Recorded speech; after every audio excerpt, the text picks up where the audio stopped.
జాతీయ ఉపాధి పథకం పథకాలలో అవినీతి జరుగుతుందని ప్రశ్నించిన పేద ఉపాధి కూలీలను దుర్భాషలాడారు అధికారులు. ఎన్టీఆర్ జిల్లా మైలివరం నియోజకవర్గం ఇబ్రహీంపట్నం మండలం జూపూడి గ్రామంలో ఉపాధి పథకానికి వెళ్లే నిరుపేదలపై అధికారులు నోరు పారేసుకున్నారు.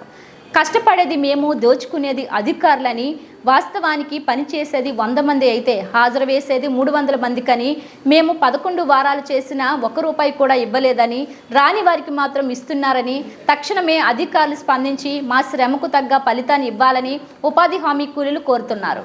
డబ్బులు ఇవ్వటం లేదు. వారం రోజులు చేస్తే 500, 600 వస్తున్నాయి.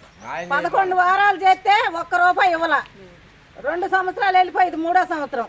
మరి మేము ఎట్లా కరువు పనికి వచ్చి ఏమి తిని రావాలి? ఎలా చెయ్యాలండి? ఎట్లా మా బతుకుతారు? మరి కరువు పనికి వస్తేనే మాకు జీవనం కదా.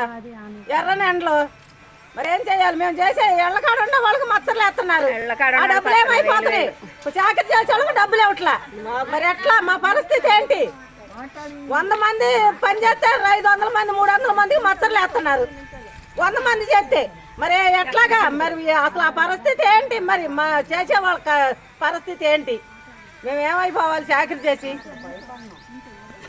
అలాగేనండి, మేము అసలు కరువు పనికి ఎర్రని ఎండలో వచ్చి శాస్త్రం చేసినా సుఖం లేదు. ఎట్లాగా? ఉపాధి హామీ పథకం అని మేము వస్తున్నాము. రోజుకు 200 కూడా పడతలా. ఛార్జీలు బాను 150, 180. ఈ రకంగా అయితే మేము ఎట్లా చేయాలండి? 150, 180 రూపాయలు అయితే ఎట్లా? ఛార్జీలు ఏంటి? ఆటో కట్టించుకొని అక్కడ పని ఉందంటే అడగ బాటు, వేరే వాళ్ళకి బాటు. మా చేసిన చాకరీ ఏమైపోతుంది? ఒట్టోళ్ళకి ఇళ్ళ కాడ ఉండే వాళ్ళకి మచ్చర్లు. ఆ మచ్చర్ల డబ్బులు ఎవరు తింటున్నారు? ఏమైపోతున్నాయి? చాకరీ చేసిన వాళ్ళకి ఇవ్వటం లేదు. 11 వారాలు చేసా నేను. 1 వారం డబ్బులు కూడా ఇవ్వాల. స్లిప్పులు ఉన్నాయి నా దగ్గర. అదేమంటే మానేమమ్మా, నువ్వు నీ పరిచయం లేదు, తీసేయి, నువ్వు రాబాకు అని అంటారు. అడిగితే రాబాకమంటావు. ఎవరండి? మేస్త్రి ఆయన ప్రసాద్ గారు అని. నువ్వు రాబాకు అమ్మా అని అంటున్నారు. 11 వారాలు చేసా, 1 వారం డబ్బులు కూడా ఇవ్వలేదండి. మరి ఎట్లాగా?